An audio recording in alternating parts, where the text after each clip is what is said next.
I had a 40 10-meter fan dipole with unconventional cone-like mounting, and I wanted to add elements for 20 meter. Brought down the existing antenna and unscrewed the 2.5 square millimeter insulated copper wires from the 1:1 current balun at the feed point. Cleaned the wires using the sharp edge of a small pair of scissors, as that was the one which came in handy. A lot of dust had collected over the bare ends of the wires over the past 1 year, and possibly some oxidation and changes due to the heavy rainy seasons last year.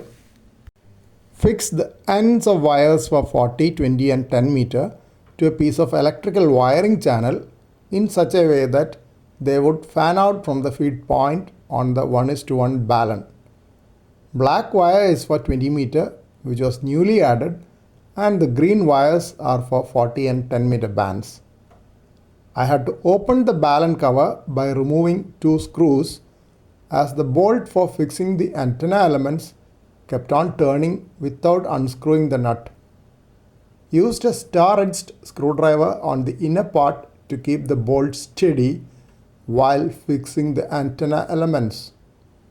You can see the inner structure of the balun with the toroid and windings, which appear to be of RG316. SO239 connector fixed to the balun box and RG213 with PL259 screwed in can be seen on one side. Wires were fixed in a similar fashion on the other side as well, fanning out from the balun, giving it the name fan dipole. Balun had been purchased from a VU ham last year and is still intact after the rainy seasons and the bright sun of our tropical climate.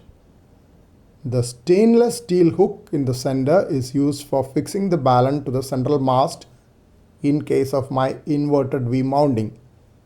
I had to remove the nylon thread seen here later as it snapped on trying to pull up the balun.